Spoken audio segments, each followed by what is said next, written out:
La reprise de données est un exercice essentiel au bon fonctionnement d'un nouveau système. Elle est très souvent ou négligée ou à défaut sous-estimée par les clients. La reprise de données est vue par les clients comme étant un exercice d'export de données et un exercice d'import de données dans le nouveau système. L'export de données étant à la charge du client, il le comprend bien puisqu'il maîtrise ses anciennes applications, et l'import étant à la charge de l'intégrateur qui l'a retenu pour son projet. Malheureusement, cette approche est très réductive et ne décrit pas tous les travaux qui seront nécessaires pour réaliser une bonne reprise de données. En effet, une bonne reprise de données suppose extraire les données des anciennes applications, extraire les bonnes, ni plus ni moins, les extraire de façon cohérente entre les applications. Rien que ce besoin est un challenge en soi. Éliminer les doublons. Les doublons ne sont pas nécessairement évidents. En effet, les adresses, les raisons sociales peuvent être orthographiées différemment, ce qui complexifie considérablement la détection de ces doublons. Nettoyer les données.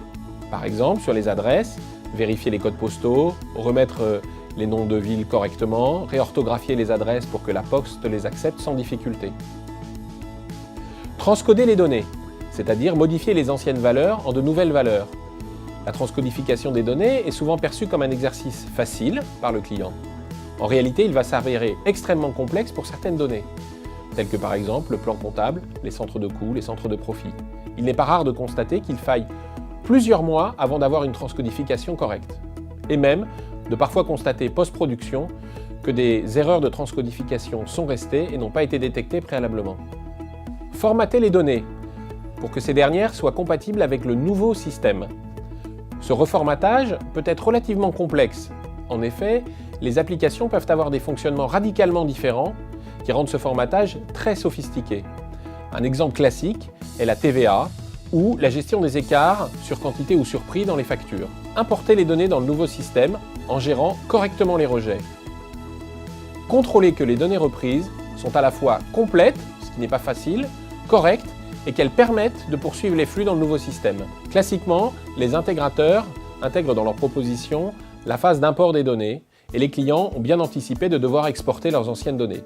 Malheureusement, les clients ont sous-estimé le reste des autres tâches et vont découvrir au plus mauvais moment du projet qu'en fait, il faut les réaliser, et ce de façon non planifiée. D'un point de vue conceptuel, une reprise de données, c'est un peu comme le déménagement d'une bibliothèque d'un pays à l'autre. Il va falloir choisir les ouvrages que l'on emporte et il va falloir les traduire. Or, en termes de traduction, on sait que la version est beaucoup plus facile, c'est-à-dire la traduction d'une langue étrangère vers sa langue maternelle. A l'inverse, le thème, lui, qui va dans l'autre sens, est beaucoup plus compliqué. Or, ce que l'on attend du client, c'est que précisément, il traduise ces données de ses anciennes applications, c'est-à-dire sa langue maternelle, vers les nouvelles applications, c'est-à-dire, en quelque sorte, une nouvelle langue. On le positionne dès le début dans la plus mauvaise posture. De surcroît, les applications SAP sont souvent beaucoup plus élaborées et beaucoup plus subtiles que les anciennes applications, ce qui complexifie encore la tâche. Le client n'a quasiment aucune chance de faire correctement ses travaux de reprise. C'est pour cette raison que Codilog a défini depuis plus de 15 ans une méthode stricte et sécurisée de reprise de données fondée sur des principes de bon sens. C'est toujours une équipe qui connaît le fonctionnement du nouveau système qui doit être en charge de la reprise, pour se retrouver dans la version et non pas dans le thème. Il faut supprimer les risques d'incohérence ou de bug lors de l'extraction des données, en extrayant 100% de ces données sans aucun filtre, et laisser les programmes de reprise décider de ce qui doit ou non être repris. Il faut toujours fournir les données en anciennes valeurs, celles qui sont stables, qui sont connues et compréhensibles de tous, et qui permettent d'anticiper des travaux.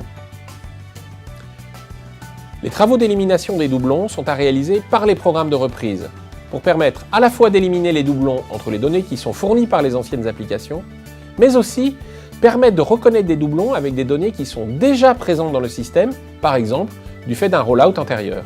Il faut simuler les nouveaux processus en faisant comme si les données reprises étaient nées dans ce nouveau système. Il faut absolument éviter d'utiliser des types dédiés à la reprise, car ces types vont poser des problèmes dans les interfaces et les états. Chaque programme de reprise doit intégrer le principe de différentiel.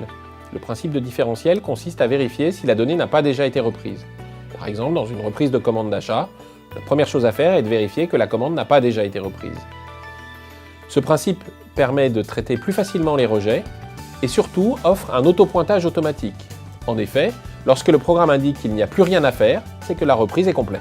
Selon la complexité du nouveau système, il faut compter entre 3 et 6 mois de projet pour réaliser les reprises de données. Il faut imaginer faire 2 à 3 reprises à blanc. Aussi, il faut s'occuper de ce chantier suffisamment tôt, idéalement quasiment dès le début du projet, en planifiant précisément ses travaux. Contrairement à ce que pensent la plupart des clients, le chantier de reprise de données est un lot qui se découpe parfaitement bien. Il peut tout à fait être confié à un acteur différent que l'intégrateur qui s'occupe du projet. Cette séparation est même généralement bénéfique à la fois au client et à l'intégrateur, dans la mesure où elle permet à l'intégrateur de se concentrer en fin de projet, un moment toujours tendu, sur la correction des anomalies et non plus d'être accaparé par les problèmes de reprise de données.